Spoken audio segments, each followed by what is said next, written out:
look at this here. Good. Oh, the possessive pronouns, aka possessive adjectives.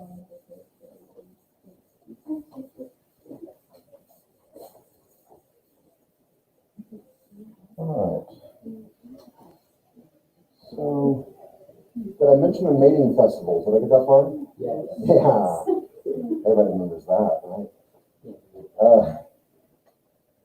Okay. So, let me find my left off here. Rulers, yes, communal life. Is it like a coming of age for the festival? How do you mean? Like, how old do you have to be? That I don't know. That I don't know and as detailed as the Republic is, the book, that I don't remember them talking about an age. Of course, there would have to be, right? I mean, I don't know. well, How to get down? say again? I don't know how to get down that time. Well, yeah. They were I thought it was back in the 70s all of a sudden for a minute. Nick said that. Or is that coming back into vogue? You didn't say that. No? Okay. Go ahead. I will. What are you saying? Weren't they into like doing stuff like really early? Yes, they were, but yes, they were. That answers your question. Yes. And I would say that it's because they didn't live very long lives, which is true in some periods of time in the world. But that's not the case for the Greeks, where they had a pretty, more generous lifespan than most people think about it from antiquity. So here's Socrates at 70 something, still poking away, seems to be pretty sharp at that age. So, but part of the thing is that the people who are categorized as rulers or guardians who take part in this mating festival would have to have already gone through like all the training and everything, and it's quite a bit of training for both jobs. Yeah. So they probably would be older at the time. Just kind of, when they make that decision, if they've been like from a mixed mating, right, a ruler and guardian together, that would take more time. Yeah, that's a good question. Good question. Again, if I didn't say yesterday, I think I did, but I think it was at the very end. But this is something that, if I haven't said before, this is all a discussion. This is nothing has ever been tried before. Like no one's ever said, "Hey, let's try to really make Plato's Republic a reality." Now, that's not to say that there haven't been governments or societies that have elements of this, or maybe even that, certainly political discussions been influenced by Plato over the years, and social and economic and all of that as well. So there would be maybe some influence there, but no one's ever tried to think this was a great idea, to build a community this way, following their thinking. But yeah, so let me see here. I'm trying to go on the off here. There's a question that's asked though in this discussion about this. I'm going to call it a caste system, because well know what that means. This three-tiered system, and they find that important because as they're discussing this, they believe that there's certain kind of justice for the soul with this kind of hierarchy. Therefore, maybe we can find out what justice is by making our society or republic is set up the same way. And there's a question that, it's a pretty obvious question that's posed, and I think I ended this way yesterday, was how are we going to keep everybody in line? Like, how are we going to keep everyone in their, in their caste, in their grouping? How are we going to keep workers from not thinking, hey, I can be a guardian, and wanting to be guardians, or maybe a guardian wanting to be a worker, or a guardian wanting to be a ruler? How are we going to keep people in their caste? And the answer to that question from Socrates, or really from Plato, is out of character for either one of them. They put together what's known as the an oxymoron. The noble lie. There you go. The noble myth, it's called sometimes. Noble lie says that rulers, let's start with workers. Workers are born with bronze in their system, in their physical body, and that can't be changed. Guardians are born with silver in their system, and that's just how they are, and that can't be changed. You can't take that out and put some kind of metal in there. Rulers, anyone want to guess? Gold in their system, and that can't be changed. So as ambitious as you are, as capable as you may be, even as a worker, to become a guardian physically and mentally and all the things it takes to be a soldier or a guardian, that doesn't matter. You don't have the metal. What if someone becomes later? What if the worker becomes a guardian and ruler? Not like the hypothetical kids whose parents, like one of them's a ruler, one of them's a guardian. Like, how do you deal? Yeah. So when there's that's okay. I'm sorry I didn't say this yesterday. When there's a guardian and ruler that are mated together in their child, they have to keep an eye on this child and see how he develops, and then through training, through education, and all that, they're watching to see. And I think it's around the age of 30 or so that they finally make the call. So, I don't know. Our military likes to get young people in, right? Usually between 18 and 25. 30, you can enlist in the military to 35, but it's going to be a tougher haul for the 35-year-old, right? With a bunch of 19-year-olds or 17, 18-year-olds. But people do it, though. Yeah, you can, of course, but officer candidate school's no picnic either. That would be, and you have a lot of people that are right out of college, as opposed to being, that's a big difference, by the way, from your physical abilities from 21 compared to when you're 35. Although, people are very capable, some people. But anyway, that decision's gonna be made at a later date, and I believe the age is around 30, which seems like a lot of observation of you to make it. And then, talk you into that position and, see how long I don't know how long your lifespan is, but, you've taken 30 years to get there. So it has kind of a long-term thinking about the whole thing. And anyway, to go on about this gold, silver, and bronze thing, the person who asked the question about how we're going to keep them in line, and here's this noble lie, he says, yeah, but do you think people are going to believe this, though? I think they're going to. And Plato says, maybe not in the beginning, but after a while, the noble lie will become the truth. That sounds very out of character for Mr. What is truth and what is virtue and what is honor and all those great things. That's somehow making a lie the truth. But it's like a necessary evil, they see that way, that in order to keep people in their lane, as we would say that. Stay in your lane. What do you think they decide starting out? Yeah, good question. Yeah, that really that's a good question. The deep beginnings of all this, like how do you actually you gotta pull people in, to start this thing. They act as almost as if they're just gonna have they're gonna be given a bunch of infants all of a sudden, and they can just raise them. But they're not. I mean, there would have to be a first domino that falls over, right? The first, generation of people. Sorry, man, you got worker. Yeah, that's better than anything else. Right? Or maybe worse, draw the straw, we give you a ruler. That's, who wants that? Right. Yeah, how they can actually start it and then regenerate. That's a good question too. And there's again, this is all just kind of a theoretical discussion that they have.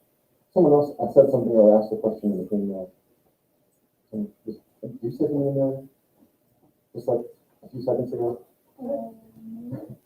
No? Okay. I can't remember what you said either. I said they could be officers rather than. Oh, yeah, I got that. Okay. Now focus something after that. Good. Technical workers, Yeah. there's a lot in the military. True. Even if you're going to be like in the Marine Corps band, though, even if you're going to play baritone in the band, you still have to go to the same boot camp as infantry soldiers go. And it's all there's a, Yes, but if you join the So- band, your less success in boot camp won't matter as much. okay, well, so you're not so much worried about your, Band's very hard to get into. actually, the band's extremely competitive, and there's several bands. Really hard. But they actually, it's not an easy gig, but I'm saying that, maybe you look at all the jobs in the Marine Corps and what would be I don't want to say the cushiest, but, the one where you don't have to be, slogging it out in the mud and the cold and, yeah, you get to put on a nice red uniform and hang out on the White House lawn and play John Philip Sousa music all day. Yeah, maybe I should. How old am I? Oh, can I sing? I could play drums. I could play drums. You should enlist in the military. Lose a lot of weight, maybe I should. I heard they have a great weight loss program. They'll teach you to sleep anyway. They feed you.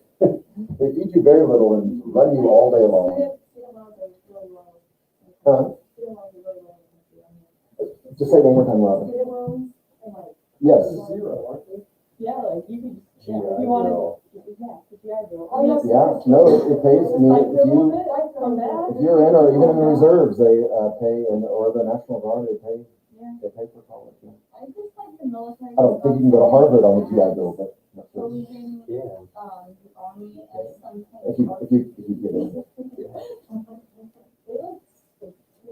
There's a YouTube channel, I forget the channel's name, and this guy, he's a Marine, he's currently a Marine, and he watches, videos from,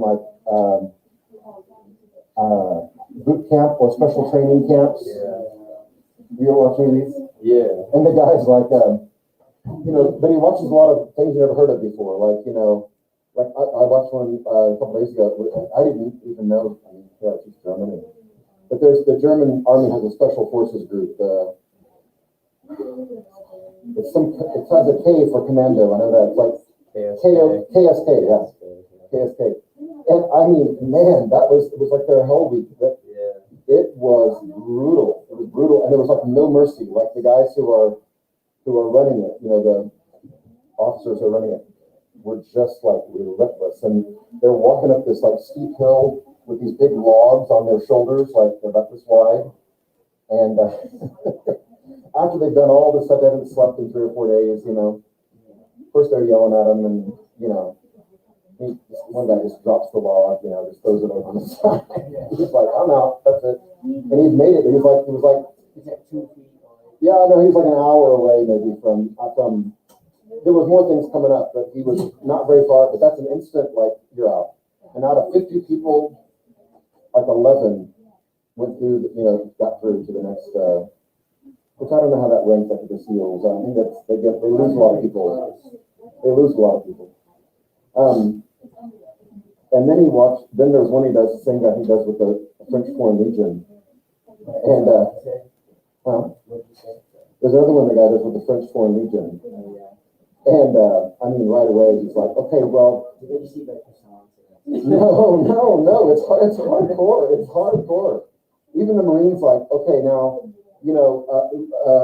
on the record, drill sergeants in the Marine Corps are not allowed to lay hands on you in violence. They may be able to grab hold of you and move you where they want you, but they can't punch you.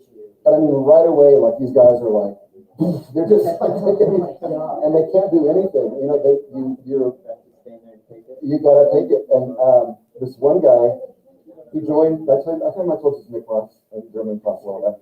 But this one guy was he was an American joining the French Foreign. He'd been in the military already, and he comes in and he's in his interview with the initial, recruiter or whatever. He's like, yeah, I don't speak French. That's something I'm worried about, though. He's like, oh, it's okay. You'll learn French. And then this guy who interviewed him and recruited him or whatever ends up being one of his drill instructors when he actually gets into.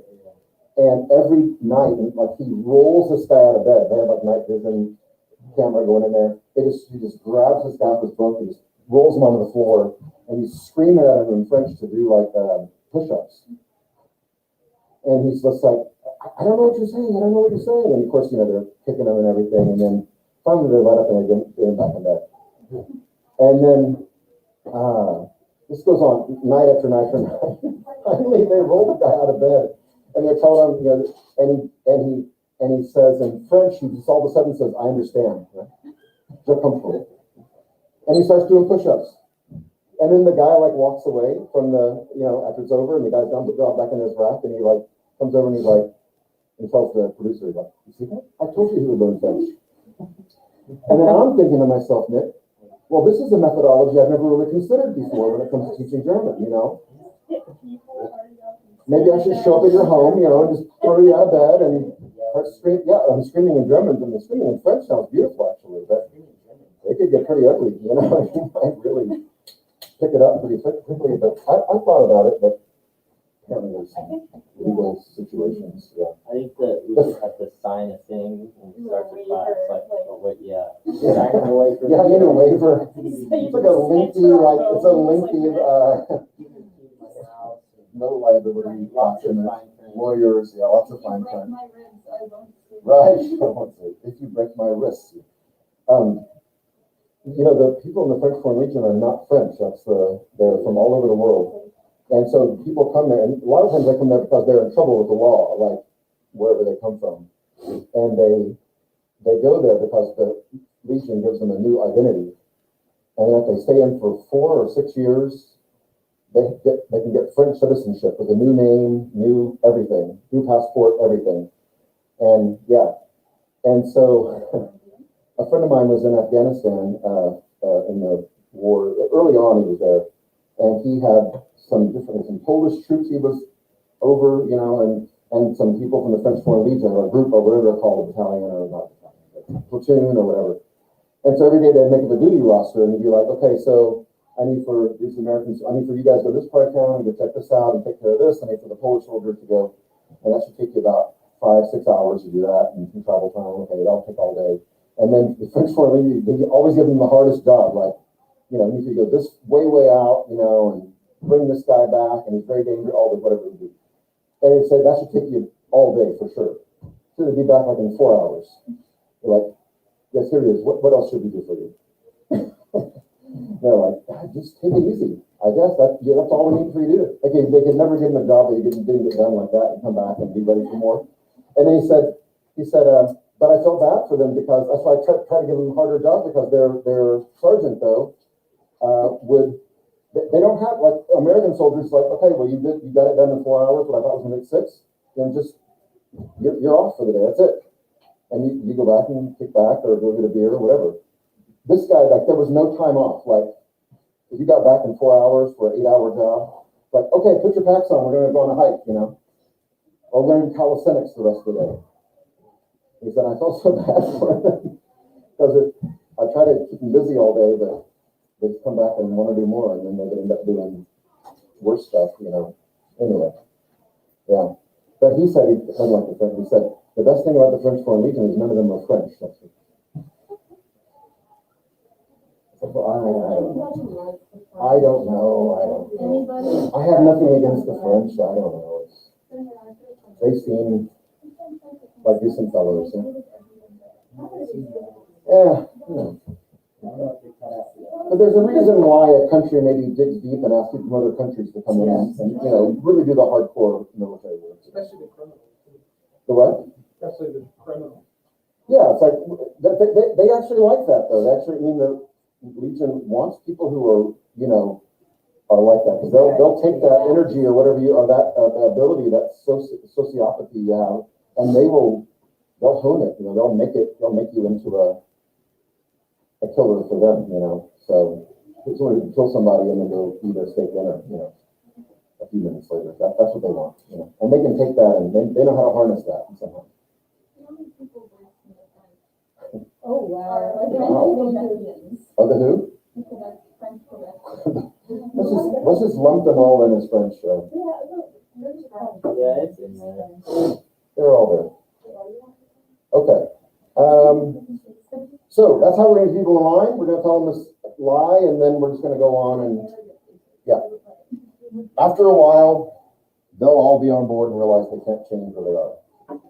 Okay, so that's the Republican tripartite soul and all that. Let's talk about this next thing, which is usually referred to as this theory. A lot of these things are not named in the Republic, they're just talked about, but given name, the theory of understanding, how we understand things. Sometimes it's called theory of knowledge, but I think that's, I've heard it called this too. I like this idea better.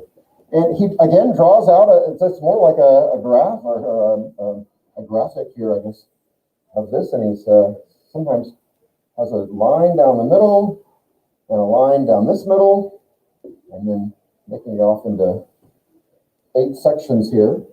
And the higher up we go on this ladder, if you will, is better. So we're on the bottom level. Now we want to be thinking on this level, then we want to think on this level, and higher and higher. The higher up we go, the better, more clearly, and absolutely that we are thinking in an absolute way. So different levels of understanding. And that's I know it's kind of hard to see what that means, but I think we'll get it here in a minute. The bottom level, the bottom level is the level of what he calls imaging. Imaging. And imaging means anything that's a representation of something real. Okay. So that could include things like art, literature, something that really happened, you write about it.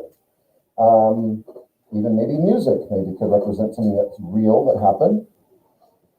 But also could include things like symbols. Then we'll throw some more things on here as well. So if I were, that's an Elton John song. If I were a sculptor. Who knows that song? Good song. In fact, it's called Your Song. If I were a sculptor, and I were able to, pick somebody, let's say Zach for his bowling prowess, and I would make a sculpture of Zach. And and I did it here in the classroom, and you come in on, I work on it all weekend, and then you come in on Monday, and you see the sculpture, you would not say, as good as it would be, as awesome as it would be, you would not say, hey, Zach, how's it going? You just know that it's a representation of Zach, right? It's a created thing that's meant to look like Zach. You don't see a painting of a landscape, even a large painting of a landscape like a Thomas Moran size painting, and you don't think, oh wow, it's so cool to be in Yellowstone, No, you realize you're at Gilcrease Museum, or, you realize that. It looks real, it's beautiful, it's almost life-size, and not life-size, but it's like you walk right into it. The sculpture may be life-size, but you realize it's not that thing, right? It's a representation of a real place that he saw. Maybe he painted it right there on the spot, I don't know.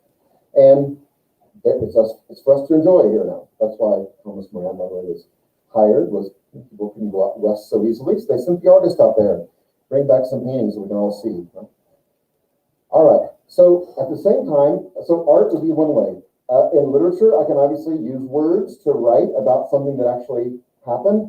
As you're reading it, you may really get into the story, but you're not living the story, though. You're not in the story. You're reading someone's opinion or someone's idea of their perception of what happened. But it's all words, and it's still abstract in a way. Words are an abstraction from reality, so you're still not a part of that reality, but you're witnessing it maybe secondhand in a way. Music would be a good one too. There's music that can evoke certain emotions from you. It may do that intrinsically. You may have some reaction to music without having any other connection to it, although maybe you've connected something to that music previously, and when you hear it again later, you remember the girl who broke your heart, or guy, right? I don't know, right? And sure, you react in a way, or maybe you hear certain kinds of music that get different reactions out of you. I don't know. You ever been to like a punk rock concert before? The good mosh pit going on. I mean, people really react funny to this stuff. You know, it's music is inspiring, even the most classical music and to whatever other end.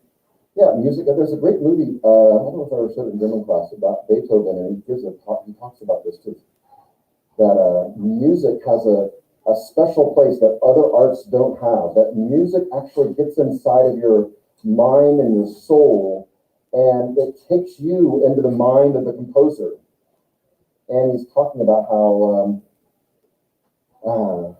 as this music's playing in the background, how what he was thinking about when he wrote that particular piece, and they're showing you what happened when he composed it, what he was basing it on, and of course using no words at all, just music. It makes sense when you hear it that way, and you think, wow. And so that has a certain emotional connection to it, at least for the composer, but maybe it takes us into his mind, as he said.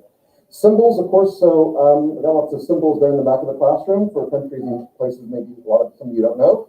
But then we have an American flag, right? I mean, that's, we all know that one, huh? You seen it before?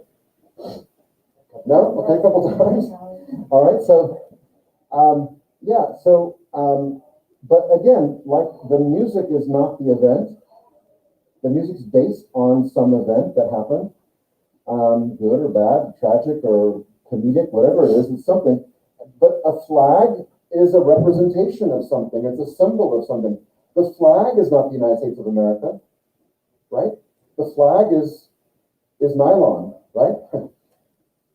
Usually, I think nylon. I don't know, maybe cotton, right? And it's got dye in it, and it's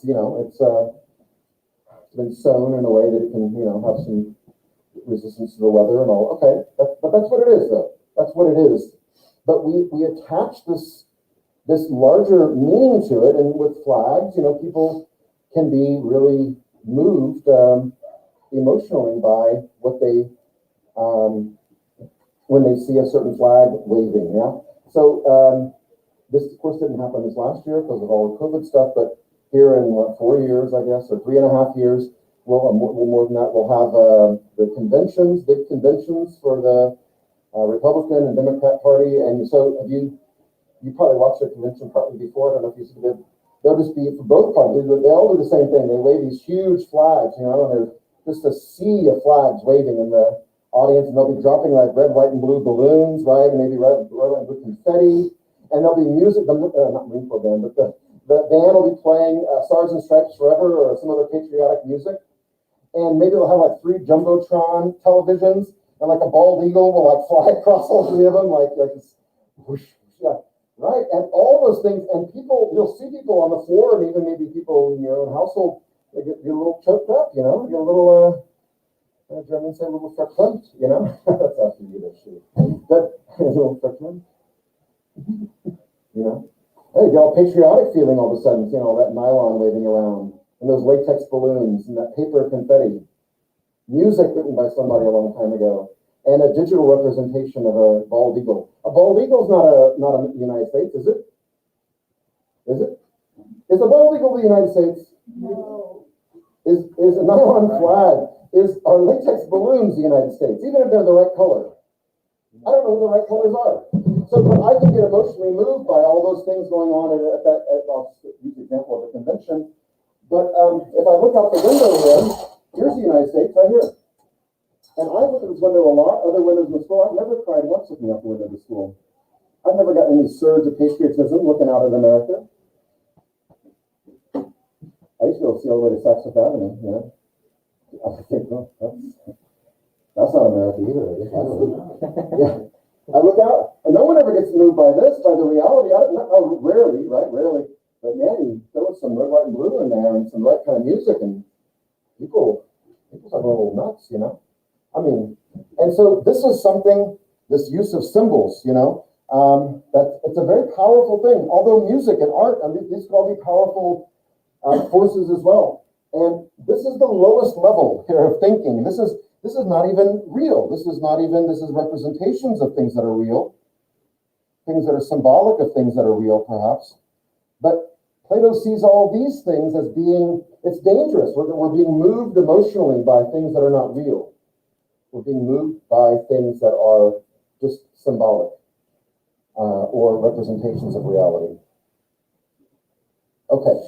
So there'd be all kinds of things like this we could come up with that would be, and here Plato says that we're really using the least amount of mental activity here. We're not even talking about things that are real.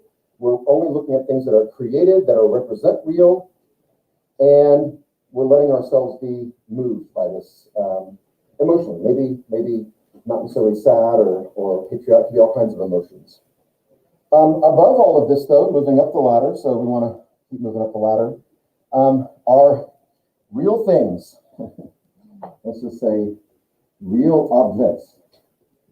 Let's say actual objects. And we'll make that really broad, what we mean by that. Now, over here, I'll say real things in the real world as the examples. So, yeah, sculpture of Zach. Here's Zach right here. Yeah, here's Zach right here. I got an American flag. Here's America right here. Take a look. Yeah, I got a chicken right here. But somewhere there's a real chicken I don't have one. This is strictly for a voodoo ceremony the Putman does. So. All right. Yeah, it's probably one of the 6 championships. The Putman, I mean. Now I'm off in a world that's even below the imaging level. Now I'm down here somewhere. The realm of fantasy and delusion. All right. No, but my dream of many yeah, like I have all these rings on my finger, that state championship rings, just diamond encrusted. Bunch of jackets. Yeah, leather jackets, the whole thing. Okay, so real things and real world. So all the things that could be, made or created to represent, these things are here. So even let's say like zoo animals. I can make a painting of a zebra or of an alligator or something like that, and it's not the real thing, but then I elevate it and I go to the zoo and actually see a real alligator, right? Or even better, I go maybe into the wild and encounter a real alligator. That would be bad. You can go down to southeastern Oklahoma, right on the corner there, you can find some alligators down there too. You know that? There's alligators too. Yeah. Down at we played football down there not too long ago against not Hugo, but further east of there. Yeah, but what's the other town? Idabel. Remember Idabel? When you guys were freshmen or sophomore? That's getting pretty far. Both of those also, that's another we played there too a couple times. Yeah, they got. You go down there and find one, walk around, go down to the bayous down there, and in that corner there where Arkansas and Texas and Oklahoma, it's beautiful. Beautiful. I don't want to rent alligators, but yeah, but I can make a painting of one for you. I'm okay with that. Truth is that I really hate snakes. Like if there's anything such thing as kryptonite, snakes is mine, right?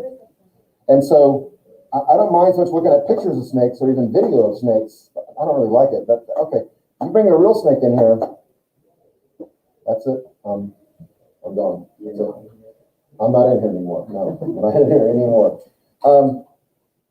Real things in the real world. So again, here's Zach in a sculpture. Here's Zach in the real world. And this is this level of perception. I'm just going to put this here. This level of how we perceive things,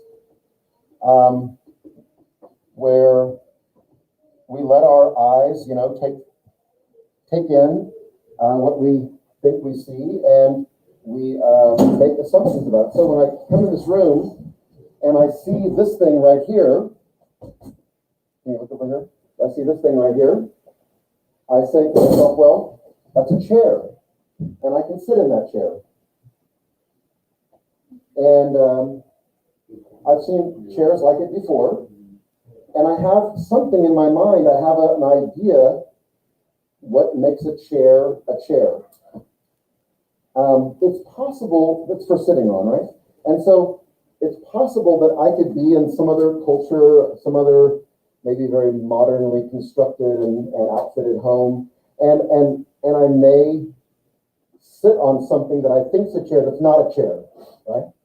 Possibly. And then people laugh at me like, that's not a chair, don't sit there. That's I don't know. Yeah. Back to the French again, if you don't mind. I didn't mean to hide it. But the French, a lot of Americans are peeing in the bidet, right? In the bathroom, in their French hotel room. The bidet is not a urinal, guys, yeah? But a lot of Americans, they probably go up there and have the bellboy, like, explain to the Americans, like, what that is. Yeah? Europeans know. Huh? What's that? Once you look at BADET, you can look it up there. Yeah, I know, but still, this is a real issue, you know? Because people see it and they think, well, it looks a little bit like that. That's what I should do there, and they using it like as a right. So that's not what it's for, but there they are. So you can get up without piping. This is what I was trying to avoid, man. By having you look at yourself. It's probably a YouTube video if you want. But just keep that on it.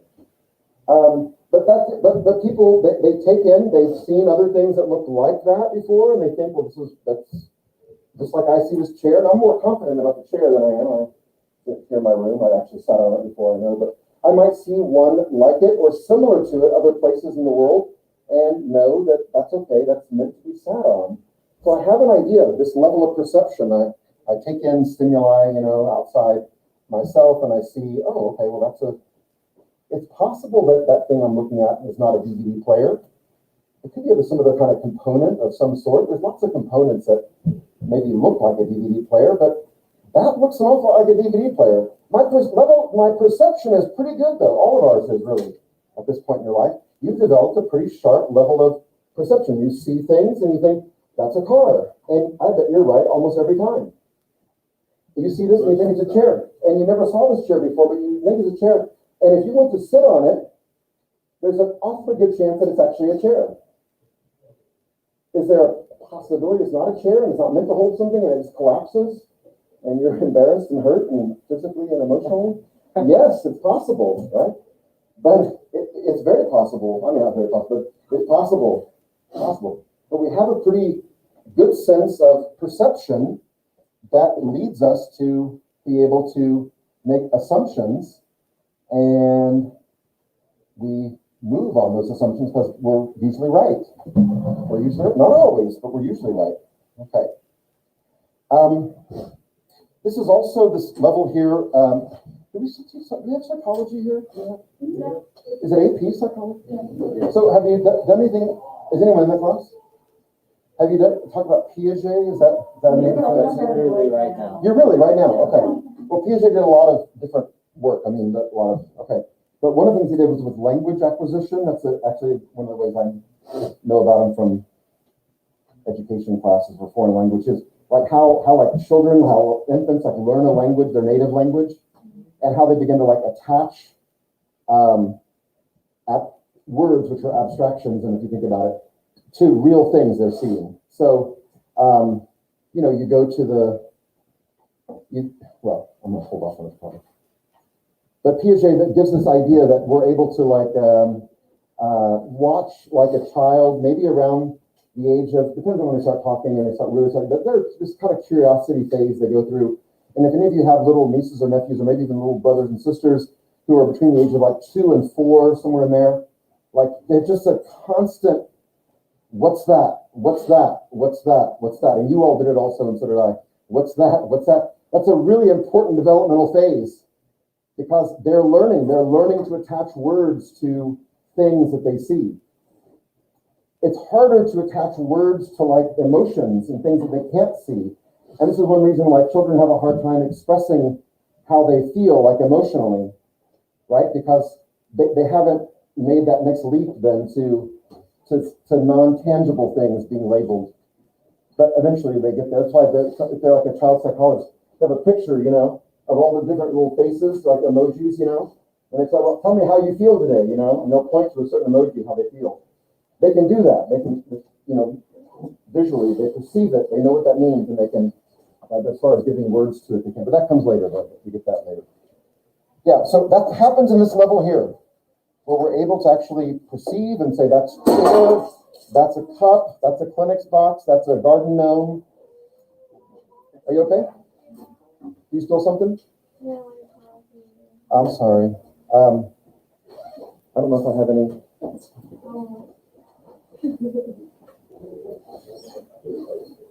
Here, just use these.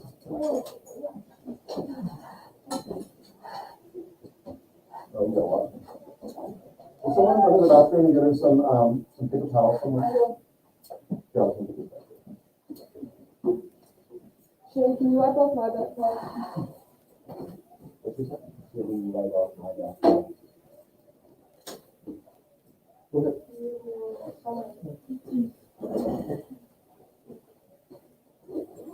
Whatever, I'm just gonna- Yeah, there we go.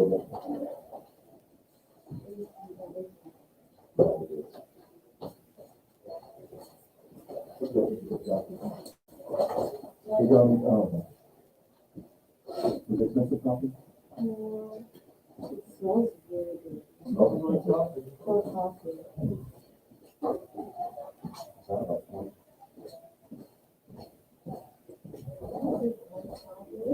Just use those to clean yourself up, but here she comes. Thank you. These little things you can wipe up very well. These, whatever they're called. Wet wipes don't really, they don't really, yeah, they're already, drenched here.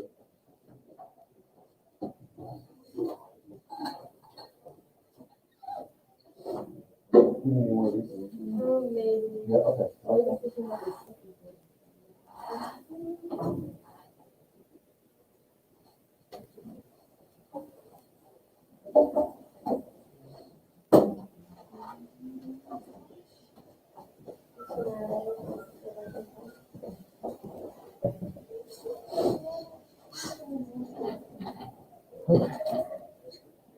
Everyone have a good weekend.